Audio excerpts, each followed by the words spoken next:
research, and I also serve as one of the associate directors of the CCTS. So tonight, we're going to hear from Drs. David Chaplin and Lisa Schwiebert about the CCTS Training Academy.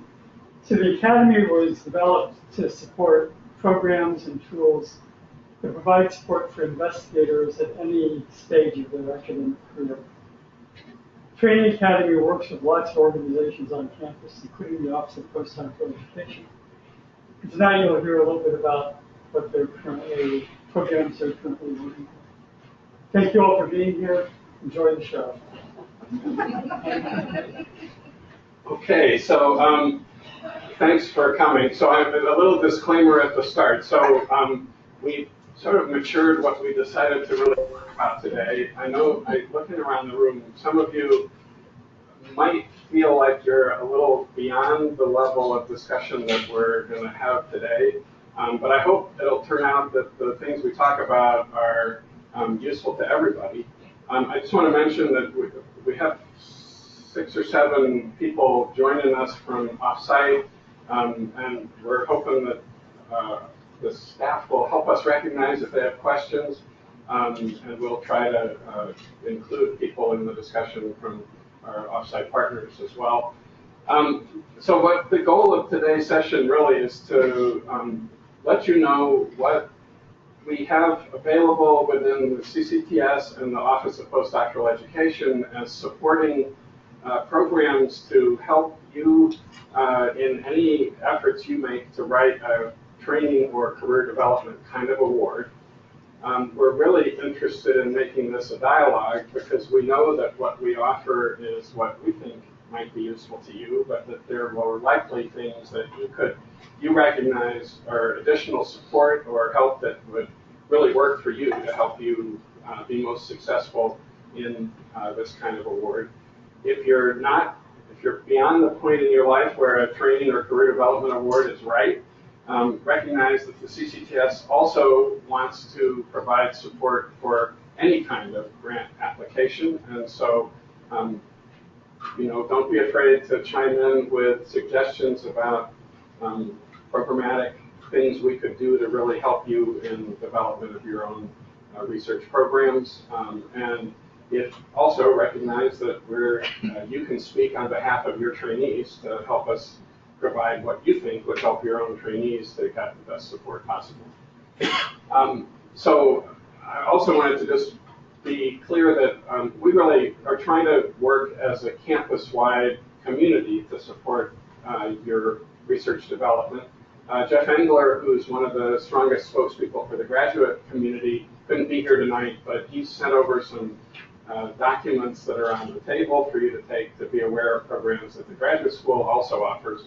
And we try to work as an inclusive community on this. So, and we hope that we have overlapping, not so active, but programs that really serve everybody's needs. I'm going to spend the first about 15 minutes just giving a sort of general pep talk about what you ought to be thinking about as you move towards a career development award or a training grant application. I'm aware that we have quite a few T32s on campus that are training programs. This is really focused not so much on how you convince a training program director to take you in their training program, but more on how you would get your own individual F award, which are the awards that support individual trainees. And just to give you an introduction of what those awards are like and what their people are looking for in the awarding groups. So this particular screen, we can't use a pointer at, so I'm going to touch it with my hands occasionally, but and I'm sorry that the offsite people won't get that great opportunity to see. So anyway, I just want to emphasize that it's wherever you are in your training, it's never too early to really start thinking about how to position yourself for an award down the road. So you may be in your first year, you may be already writing an award. I hope there will be things in what we discussed today that will work for all of you. So for most early career PhD scientists or physician scientists, obtaining an F award, which is a pre or postdoctoral award, or a K award, which is a junior faculty or late postdoc or junior faculty award, that's a really important milestone in identifying yourself as somebody who's got the right mindset, the right skill set, and the right drive to become an independent investigator. We're all aware that people enter into this track and end up outside of the conventional individual investigator academic track as well. These are great milestones to help you identify yourself as a successful, goal-driven person for those kind of careers as well. So don't feel like you shouldn't be striving for this kind of an award if you see a diverse set of possible careers down the road. These are a great way to position yourself as clearly a productive, thoughtful, creative individual for those settings as well. I'm not going to talk about awards that are administered through the VA system, but on our campus, Paul Sanders is the spokesperson for those awards, and he's very eager to talk to anybody who's interested in trying to develop their research program to work through the VA side of the campus. So please feel free to speak with him as well. So we wanted to talk a little bit today about the different domains in which you need to develop expertise and show yourself as ready for a career development award in order to be a successful candidate. So we'll try to touch on those. Start out with just defining what the intended roles of an F award and the subsequent one, the K award, what those are. And please feel free to interrupt at any point. I mean, Lisa and I actually talked about the potential of not even having any real presentation at all. And if we get sidetracked and don't use the slides, we'll be totally happy about that. So if you have individual things you want to talk about your own careers, bring them up. Don't hesitate. I think there will probably be others in the room who are at the same point with the same kind of concerns. So please don't be hesitant. Okay, I'm just going to define what the different kinds of awards are. So the fellowship or F awards for the individual ones, T awards for the programmatic ones, and K awards are similar in that they both require and provide you with time dedicated for research and career development. They're pretty much restricted to U.S. citizens or U.S. nationals and permanent residents. They require attention to several different aspects of what you're going to be doing during the training or career development period. You need to describe yourself as a strong candidate. You need to describe your mentor's qualifications as a strong mentor. You will define a training plan, and then there's your research plan. And they're all pretty much equally important. The research plan counts a little more than a third, probably. The training and career development plan counts about a third, and you and your mentor together count as about a third of the overall score. So they're all really important. There's differences. So the fellowship awards require you to provide 100% of your effort towards what you're doing. If you're in a clinical kind of program, there's room for you to continue your clinical activities some, but you can't be spending 2 days a week doing something other than your research and training program. If you're doing a K award, you have to devote 75% of your effort, except under some very special circumstances. Mostly if you're a surgeon in training, the NIH recognizes that that requires a lot of attention and time to developing your surgical skills, and you can't take 75% of your time off and continue to develop as a surgeon, so they make some flexibility there. But pretty much you're guaranteeing, and your mentor and your institution are guaranteeing that you have 75% of your time available for your career development and training to get a K award. The fellowships are pre- and postdoc level. K awards, I've already mentioned, are primarily for faculty or postdocs who are just transitioning into faculty. So I'm going to talk a little bit about the different kinds of awards just so you know the numbers. We're not going to dwell on them a lot. We'll really just try to then, after we've gone through the basics, talk about really what you guys what you need as help to be successful in obtaining your own independent support for these kind of awards. So the F30 award is a pre-doc award specifically for MD, PhD, or other dual degree, doctoral degree trainees. It's designed to extend your potential for a career in research and beyond what you have through your clinical training.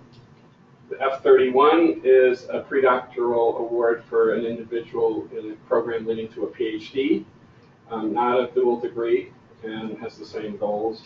The F32 is a postdoc award for both MD, PhD, or PhD trainees.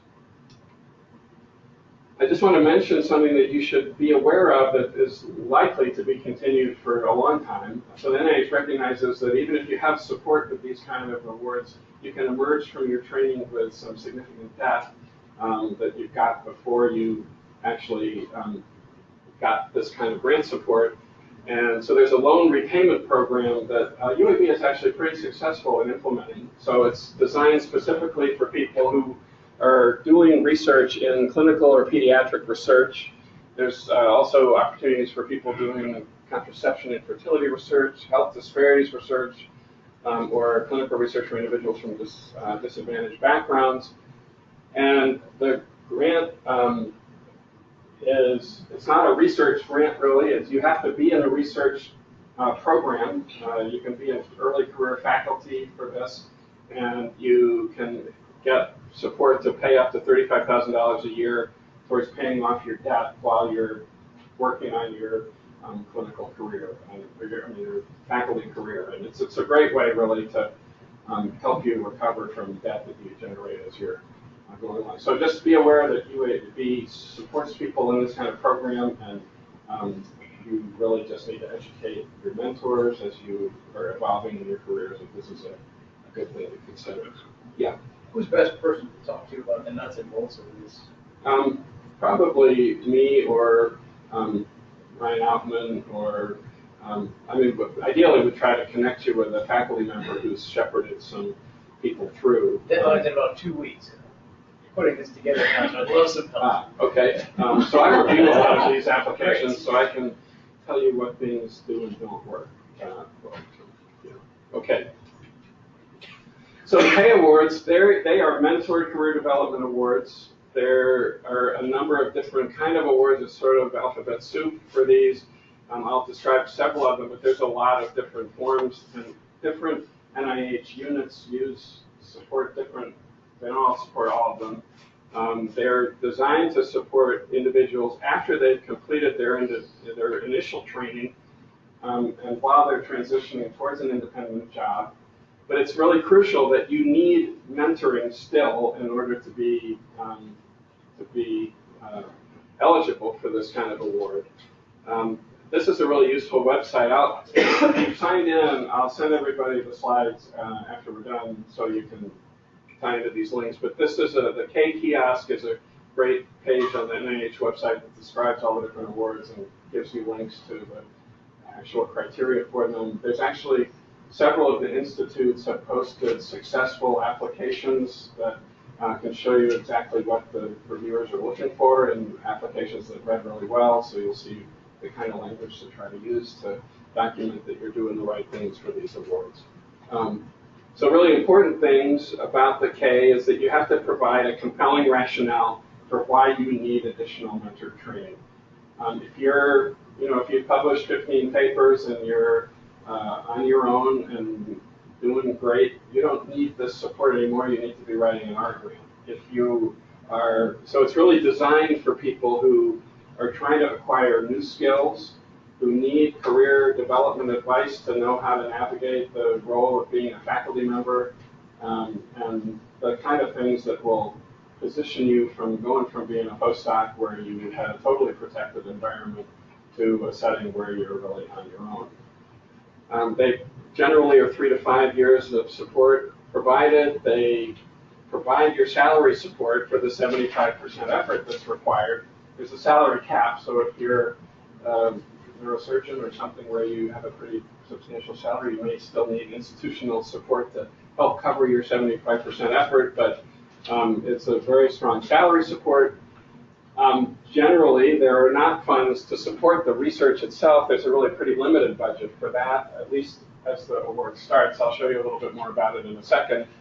The grant application needs to have both a research plan that describes what you're going to do, but also a training and career development plan. And that's a very substantial part of the document. It's almost an equal number of pages in the document to the research plan. Yeah?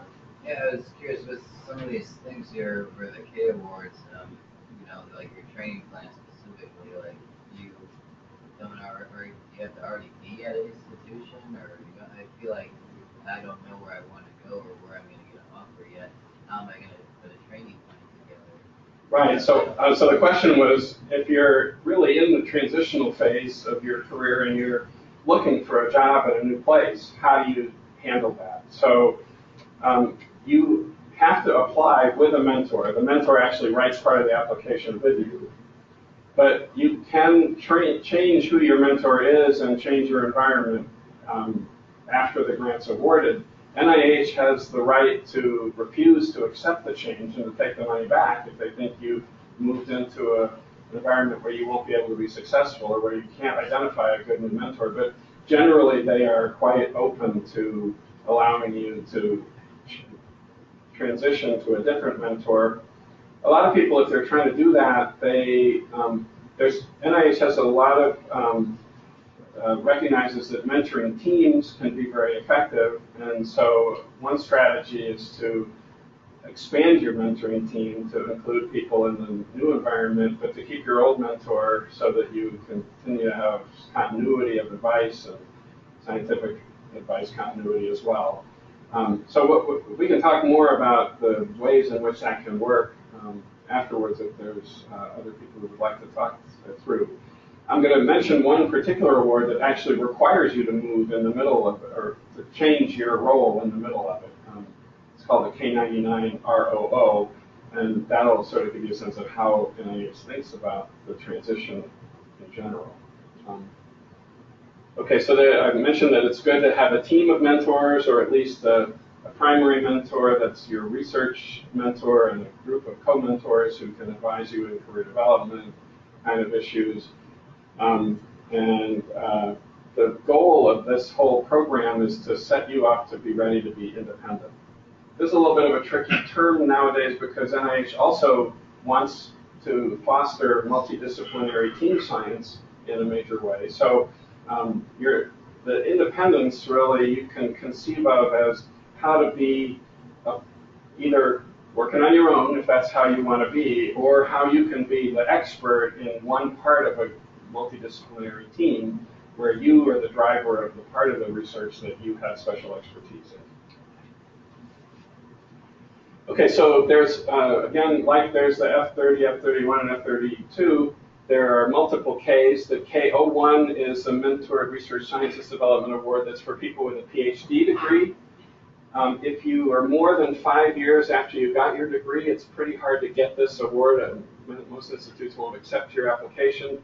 So you need to be on a track that's showing steady progress and not too far along, or you will sort of have timed out, and you need to be independent by the time you're 5 years past your.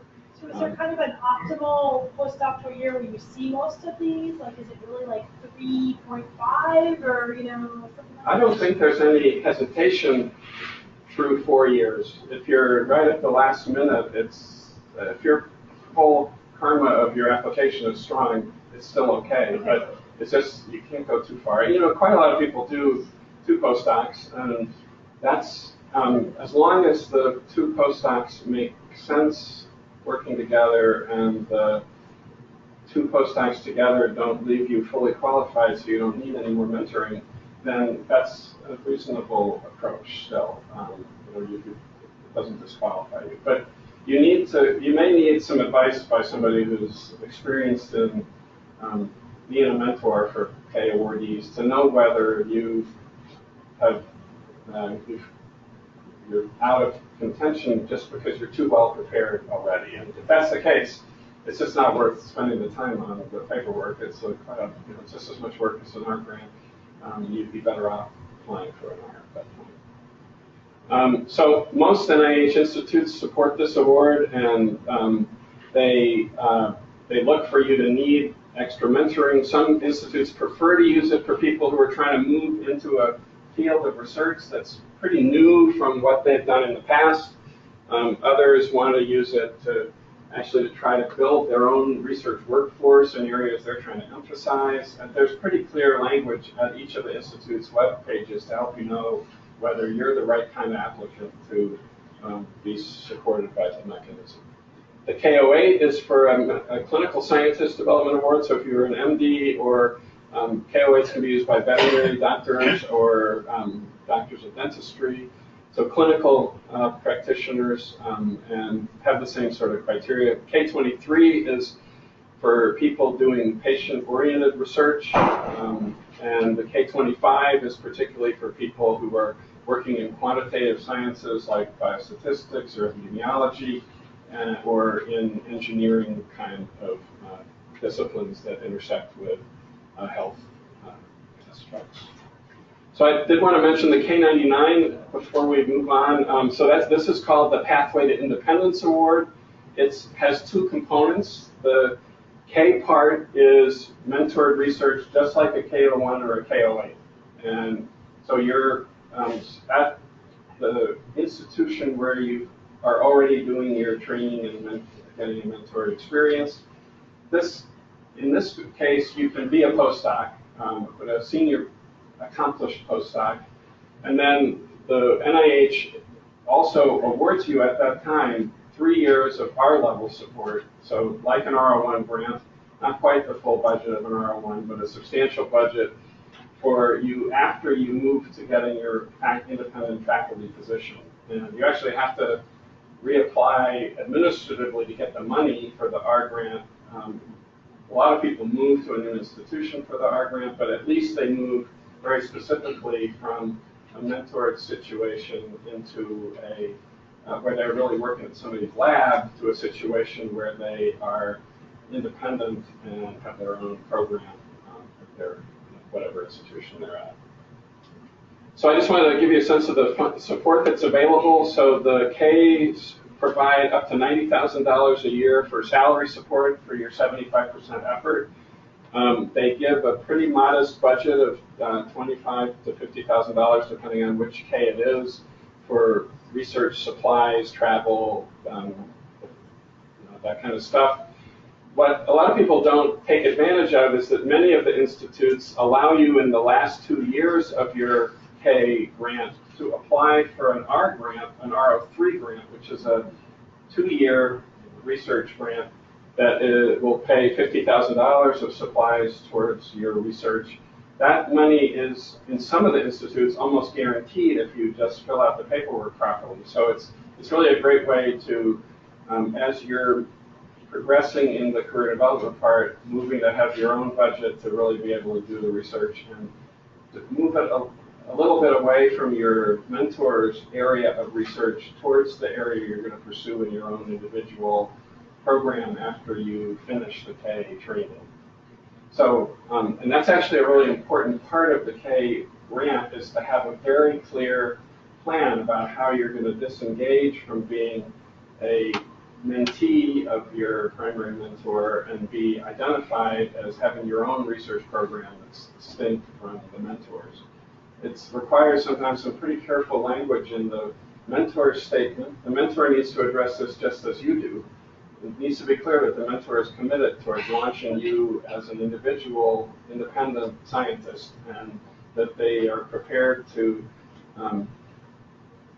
help you position your research to be in an area where you won't be competing directly with the mentor down the road, where you don't have to collaborate with them all the time to continue to be successful, where you have the potential to develop an independent program. And sometimes it's pretty useful to have an outside person help you negotiate how to write that with your mentor, because not everybody is really experienced at doing this, and particularly if the mentor hasn't had a lot of people do K awards before, they may need some help to know how to do this effectively. So I guess my question was, I'm assuming that the review board would look at the R of the mentor and look at the overlap between the aims of the R and the aims of the K?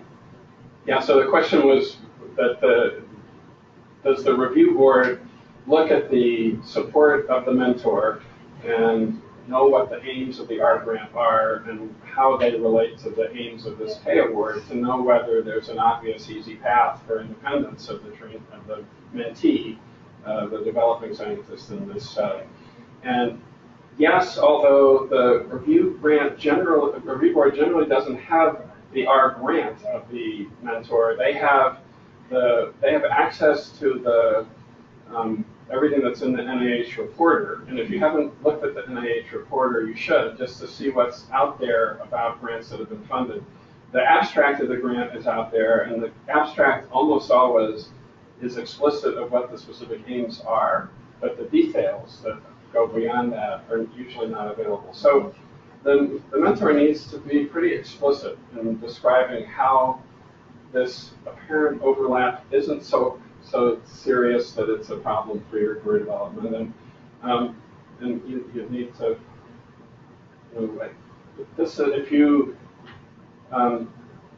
I would really encourage people to have a discussion with their mentors as they're setting up their mentoring relationship that is, you hope, will lead to the application of a K grant, to know how you're going to deal with this down the road. And if your mentor looks at you blankly like, I've never done this kind of grant before, then right away you need to encourage your mentor to embrace a mentoring team where one of the components of the team is somebody who is experienced in writing the career development transition plan. Because it's important, and it's not something that you can come up with 2.5 years into your postdoc experience when you're just about to go be a faculty member and you need this person to be blessing you for your launch into independence. It needs to be something that's been deliberately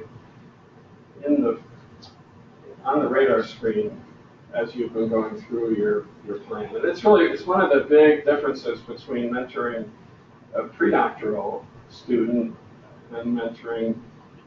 If you're mentoring a postdoc and it's understood that the postdoc is probably going to go get a second postdoc before they're going to be ready to have their own lab, then the expectation is when they do their second postdoc, they're going to change emphasis pretty much. So the mentor doesn't really have to worry about it there either.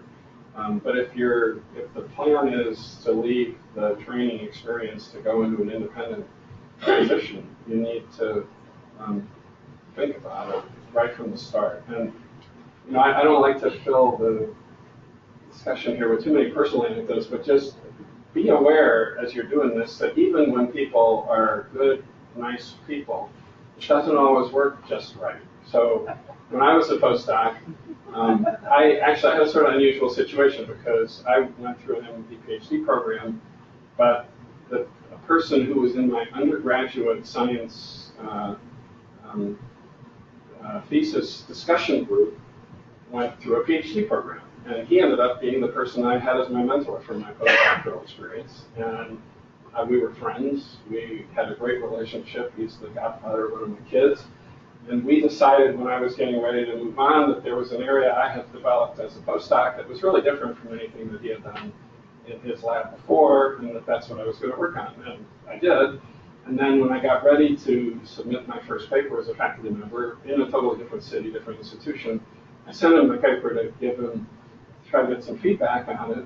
And he called me up and said, well, postdoc so-and-so is actually doing exactly the same thing, and you guys need to publish together. And, that was a pretty big blow at the time. It did mean that for that particular paper, that sort of wasn't going to count towards my tenure productivity at the unenlightened environment where I was as a junior faculty at that point. But it was something I should have been a little more aware it could have happened. And I knew that if we just carried on, we weren't going to end up in a parallel track forever, particularly knowing what the people in his lab were continuing to work on. It was pretty easy to move past that. But things happen like that, and you need to not be in a position where that's a devastating development, where it's something that you just know could happen, and you've got a backup plan. Okay. So we're going to just talk a little bit about some of the programs that exist here to help people be their own best advocates and to take advantage of what the resources are here at UAB. Lisa's going to talk some about the processes for the review of applications like these, and then we're really going to open it up for discussion about what kind of resources here would really help you, knowing the kind of thing you're already doing. So just be aware that the CCTS, part of our award is to have a program that's called KL2. It's a relatively small component of our overall grant. It provides support for 4 individuals to have 2 years of K support. The expectation is that people will have this as an institutional K, and then they will be writing almost immediately to try to get their own individual K, where they can get 3 more years of support through their own K award. We only got funded with 4 slots for this, and it's a 2-year cycle, so that we won't be asking for more applications again until a year and a half from now for people who would start in March of, or the end of March of 2008. Oh, wait a minute. No, it started in August, so it'll be at the end of, starting in end of July in 2017, when we'll be having additional slots open, and the application for that will be 5 or 6 months before that. So, but it's a great opportunity, and there are other KL2-like programs, or K-12 programs they're called, and some of the other centers around the campus have support for people in those through institutional Ks for a couple of years. And are those other institutional ones listed on the CCTS website? No. You'll have to just call us. And so Okay, I can just tell you that there's a K program. I don't know them all off my head. So there's one in the Department of Obstetrics and Gynecology that is women's health focused. It's called Birch. I don't know exactly what it stands for, but it's a nice program. There's a program through the AHRQ, which is a comparative effectiveness kind of research program. Ken Stagg and Ryan Altman are the people who organize that program. There are a couple of others. We will email you. So we can. Can I add one thing on behalf of the CCTS? Yes. That I think is safe to mention at this point in time, that we do have also, you mentioned that there are K awards that have been successful available, and we have some as well from some people here on campus who are willing to share.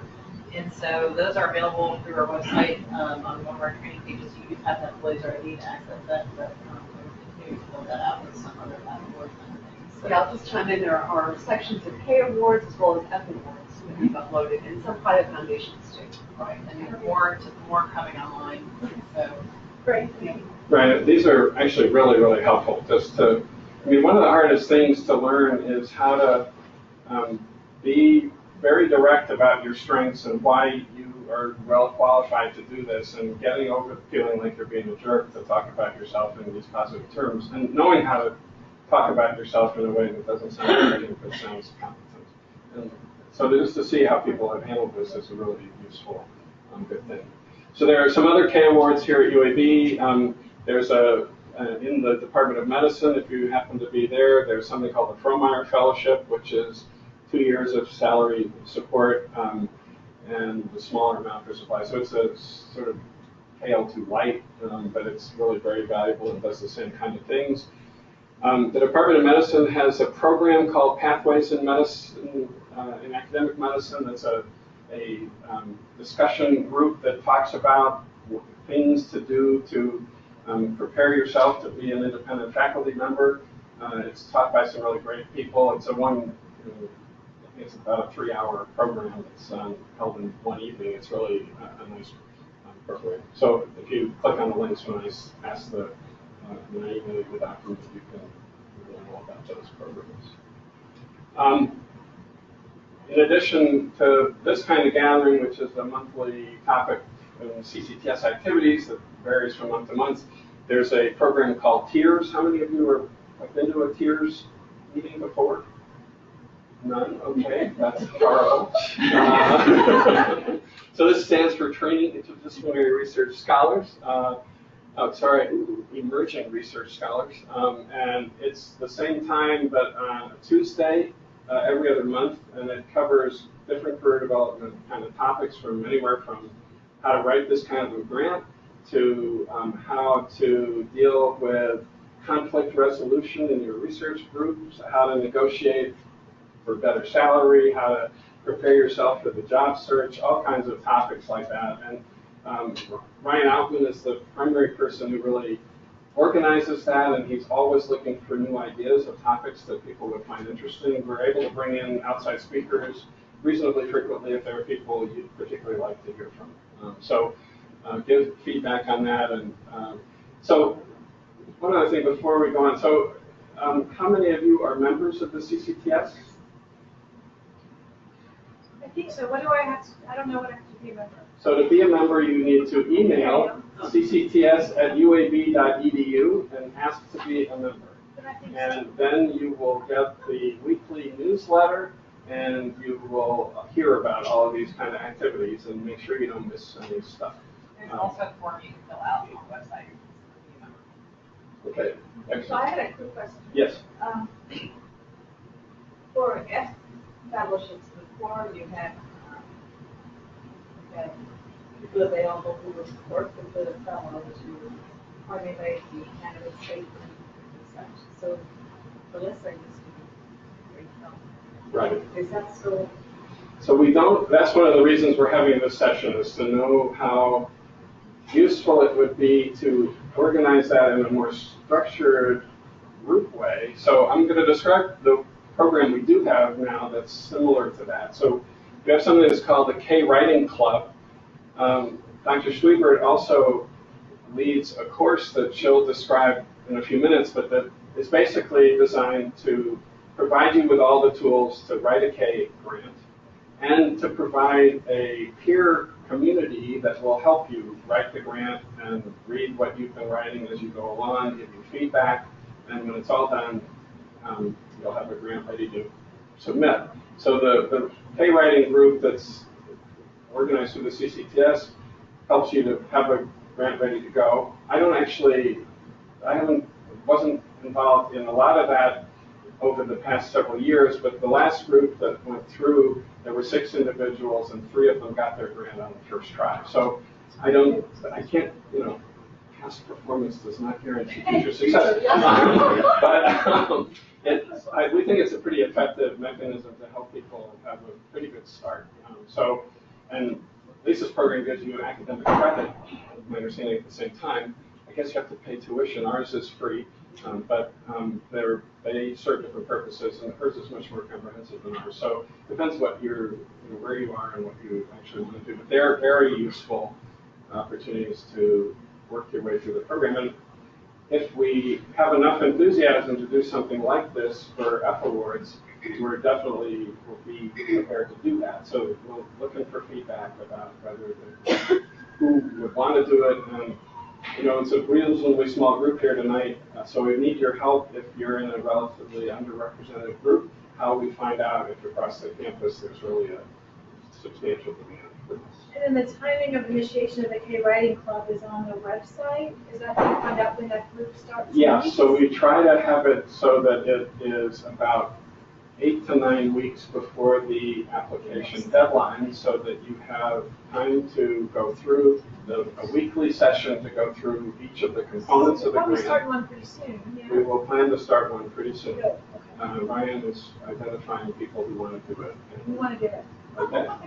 So CCTS. So if you have any question about the CCTS, just email ccts@uab.edu. There are 3 incredibly informed people within the CCTS who read those emails and triage them to the right direction. So just make a clear statement of what kind of help you're looking for, and you will get a response within 24 hours unless it's on Saturday night between midnight and You actually still get a response within 24 hours, because I think an email you at that time. Okay. The Department of Medicine has an internal review process for K grants that I think it actually requires before any grant can be submitted. The CCTS has 2 venues that are sort of like a review study section, but not exactly. So there's something called the Nascent Project Panel, which is actually designed to give you a chance to really talk about the program you're developing. the panel is a large multidisciplinary panel that has people who are very experienced in human-based research and how to deal with IRB and how to deal with animal studies if you have animal components of having a biostatistician, an epidemiologist.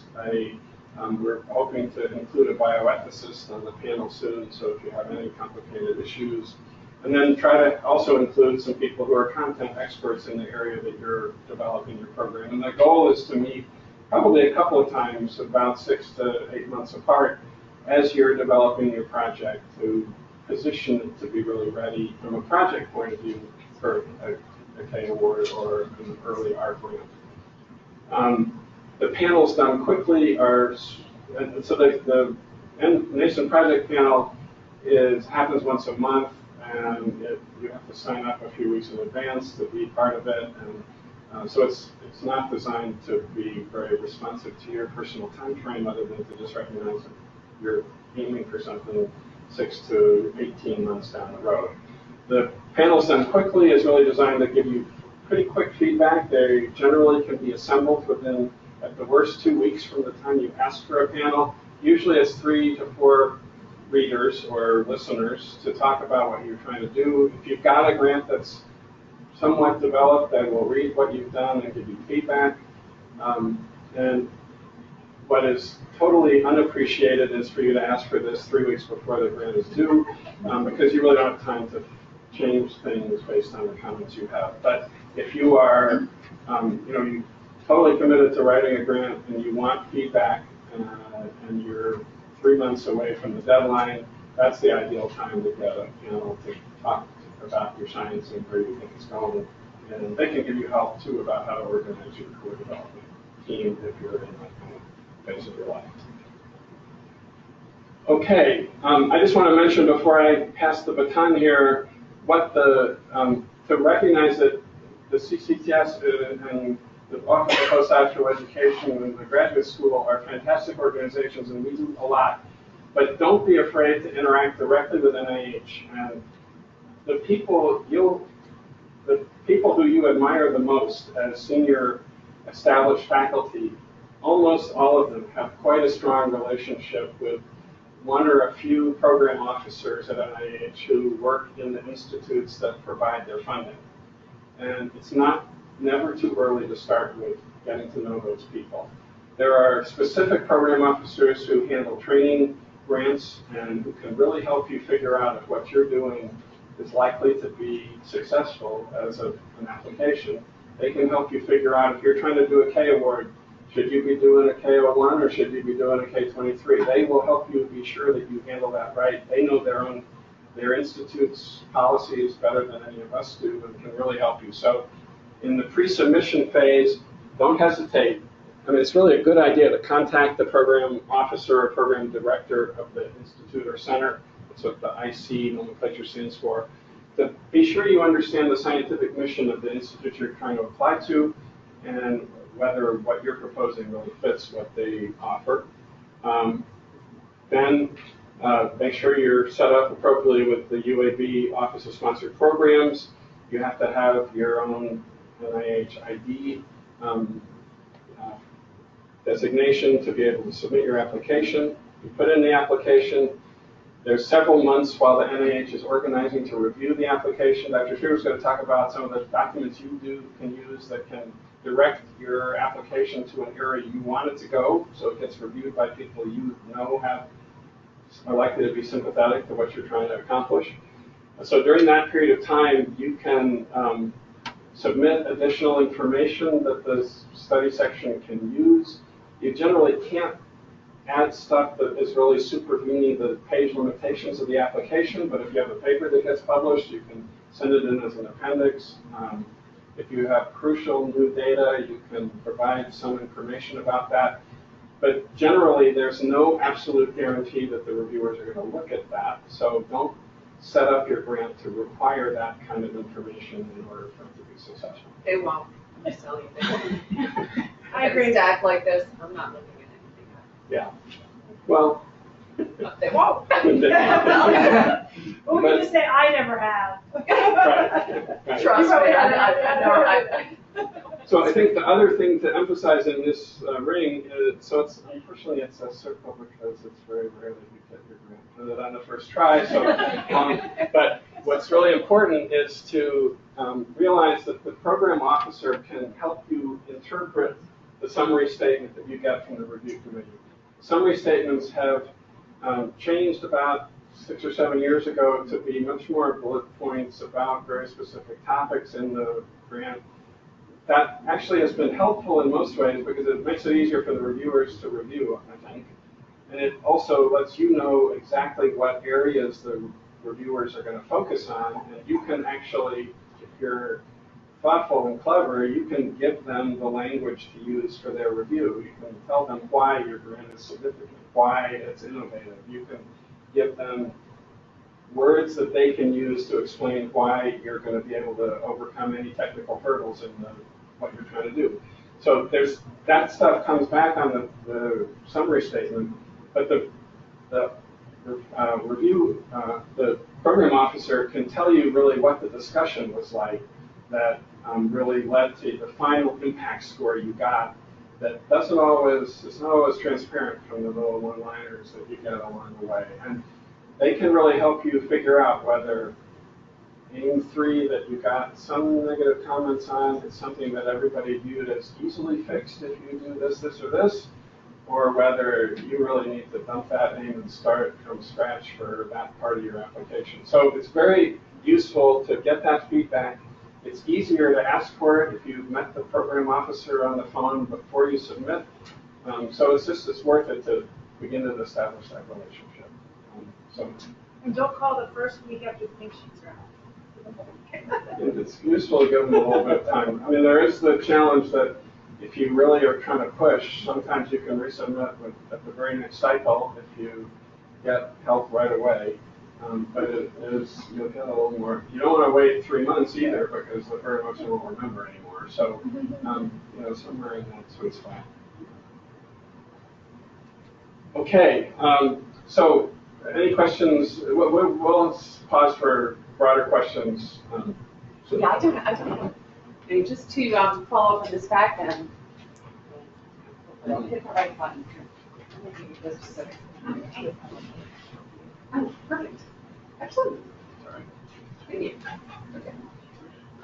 So I have to say all of these opportunities and elements to seek information and help are tremendous and awesome. And I have to say, though, I don't think I really understood how to write a grant until I reviewed them. So if you ever have the opportunity as an early faculty member to sit on a private foundation study section, I've sat on several different NIH sections, research and training and so forth, and every time I learn something new about how to frame something, structure a particular element, but that is going to be the greatest time to learn about how to write grants. So with that being said, though, I thought I'd just throw in a few slides here about the review process, so that you understand once you've done all that wonderful work and sent it off and they push the button and then you wait, what happens behind the scenes? So on this right, there's no point. So there's a link here. I won't activate it, but it is essentially a link that will take you to the NIH roster sections. If you're submitting an EPFL award, they are always assigned to a special emphasis panel. You can go back and look at the history of a particular emphasis panel, maybe I sit on one for NIDEK, but there are others, of course, related to various institutes. You will find the name of the SRO. At this point, that's when you can talk to the SRO, talk with him or her about send me your abstract. Is this going to fit your particular section for review? These types of training study sections are made up of a very large spectrum sometimes of expertise. So trying to get everybody in the room that can speak toward kidney-related work, obesity, I'm there for exercise and inflammation. So it's a real spectrum, again, of expertise. But it's the SRO that's going to let you know if this is the right emphasis panel for your work, that you can get the best review. So connect over email, set up a time to call and actually chat with the person one-on-one and find out from them directly if that's the right panel. If it's not, they'll direct you and say, no, this really would be a better fit for so-and-so's. And I'm going to send you on to that person. Just to remind you, the SRO is different from the program officer. It is. It took me like a year to learn that. Thank you. And I was happy with it. So the SRO is the scientific review or research officer who actually makes the assignment. Well, let's continue on. Yeah, there you go. Perfect. Yes, and it's alphabet soup. So they're the review officer. They really administrate the study section. They're going to be the ones to assign your grant to reviewers. For example, for my section, it's a special emphasis panel, but I think the same group of us have met now probably almost every cycle for 5 years. We all know everybody's expertise. We know their areas of research, and she knows us and how we review it, what we can best handle. So she's going to check those grants for completeness, assign the reviewers, and really she'll be the one communicating with the applicants in terms of when it's going to be reviewed. You're good to go. So I would like to play for you a few minutes of a video. This is on the NIH website. It were mentioned that there were other templates on the CCTS website. At the bottom one, it's a little more. But there are also, on the NIH website, there are templates as well. And I just want to highlight and give a shout out to one of our own, Juan Calix, who is an MD PhD student here. He had a very successful F30 application on his first try. And NIAID liked it so much that they posted it on their website with his permission. So you can see his complete application, all of it, from the training plan, the research, certainly the details of his efforts, but also too, they have embedded the summary statements from the review. So hopefully this will work. And we can watch a few minutes. I don't know if for his specifically, but NIH has a lot of different grants on their website that from R01s to R21s, R03s, and for many of them, they've actually annotated the application with comments that tell you why this is a great thing to say, what it really addresses, and why you should try to emulate this particular kind of approach. He's matched at WashU. So let's see if this works. Hopefully the sound will work too. 70% of major discoveries and Nobel Prizes in medicine and physiology are attributed to scientists in the United States.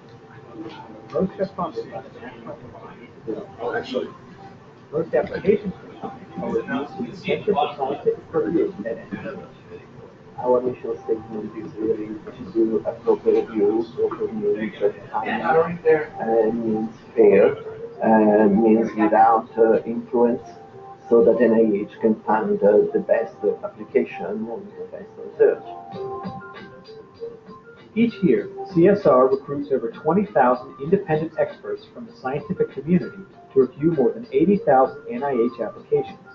But for some, the application process may be intimidating.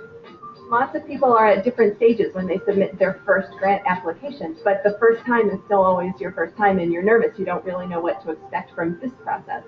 Understanding our peer review process is essential to writing a successful application. This video will walk you through 2 fictional but realistic applications to help you better navigate the peer review process. You see how thorough it is, and how the decision is based on scholarly merit, on science, on innovation, and that is what makes peer review second to none in this country.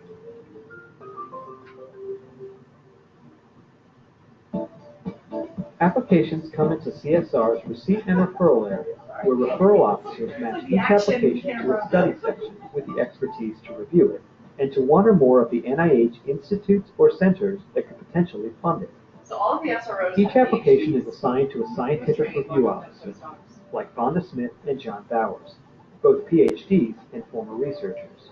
The scientific review officer, the most important thing we do is to recruit reviewers. These reviewers include preeminent researchers and scientists from around the country. They perform the actual scientific peer review on all funding applications. It's my job to make sure your application is fairly reviewed. I will recruit the expertise that is needed to cover this application. If you've got the right people giving you their best advice, that's kind of 9/10 of it. Once the peer review committee has been recruited, your application will be assigned at least 3 reviewers. Before the meeting, these reviewers will read your application in detail with an eye toward NIH's core criteria, assigning scores for each and providing preliminary overall impact scores of 1 through 9. Reviewers will also consider issues such as the safety and appropriateness of research involving human subjects and vertebrate animals. The 3 reviewers will also write critiques covering the review criteria, so when the peer review panel convenes, they're ready to discuss each application in detail. And John Bowers, I'm the scientific review officer for the day. I'm going to go through. The peer review The meeting program begins with a official statement by back the here. SRO, stressing the confidentiality of the review and the integrity of the review process, and discussing other important issues. Okay, let me call this all to order. Thanks for coming, everyone. Grant applications at CSR are reviewed in order of their preliminary scores to help ensure that scores are well calibrated. Reviewers begin with the best scored application. All right, so we'll start with the first application, and just a reminder, this is from a new investigator, so our special considerations for NIH for new investigators apply here. This is from Dr. Fred Nicaros from Stanford University, defining nickel accumulation in Cronstedt's disease.